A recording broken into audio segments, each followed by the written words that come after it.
Hey everyone, Nico here.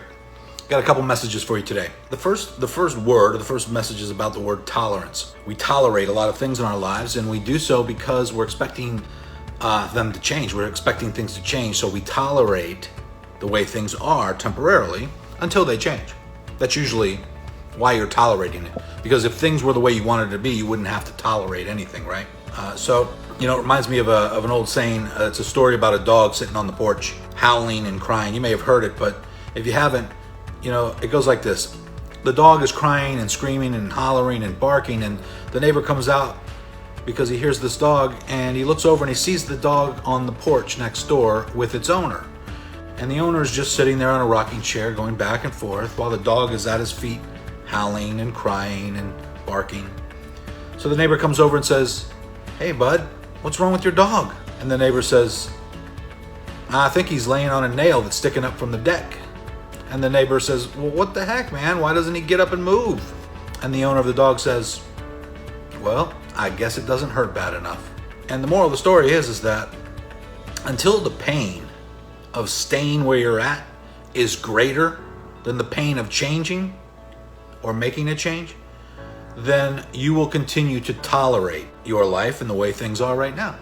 Until that pain of staying where you're at is actually greater than making changes, you'll continue to suffer through that. It's basically just tolerance. And sometimes we've gotten to the point where we can tolerate things very well, rather than even know that change is easy. Even know that change sometimes is just a decision. It's just making a quick decision in your mind, and things could literally change. But sometimes the fear of change, not knowing what will happen, not understanding what will come if you make that change, causes people not to change. They'd rather stay where they are in their comfort zone of pain and misery than suffer whatever the response or outcome or result is of changing. Even though 99.9% of the time, the result of changing is a positive result. It's better than the current circumstance. I hate to use this example because it sounds a little graphic, but it's kind of like a battered woman. You hear the stories about women all the time who get beat up by their husbands or their boyfriends, but yet they stay in that situation. Why do they do that? It's their comfort zone. Well, someone could say, well, how could that be their comfort zone? How comfortable could that be? And the reality is that they're scared of change. They're scared of what's going to happen if they leave. The man threatened them and said, if you leave, I'll kill you. If you leave, I'll do this, I'll do that. And they're scared of what might happen if they change. At least now, in their comfort zone, at least they know when they're going to get hit every day. They know exactly what to expect, and they've come to tolerate it. Now, you can apply that to almost any scenario that you're experiencing in your life, whether it's something that drastic or not. But it doesn't matter how drastic it is. People tolerate their way of life for many different reasons.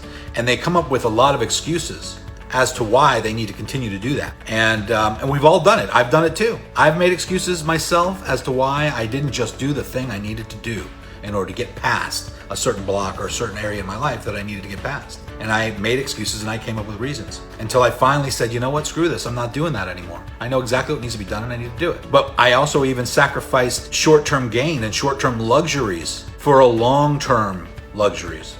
As one of my mentors, Sam Ovens, would say, you need to, when you're starting a business or when you're reinventing yourself or when you're putting yourself back out there, sometimes you need to give up temporary gratification, temporary luxuries to have a life in the future full of more luxurious than you can ever imagine. And I already know this is true because I've done it before many times, and I know some of you out there have as well.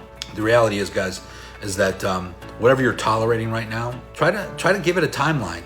Try to say, okay, listen, I am tolerating this. It's kind of like quitting smoking or quitting drinking or quitting anything. It's hard to just do it right away, but that is what needs to be done. It needs to be cold turkey. But give yourself a timeline. How much longer will you tolerate this? Give it till Tuesday at 3 p.m. and that's it. Tomorrow, 3 p.m.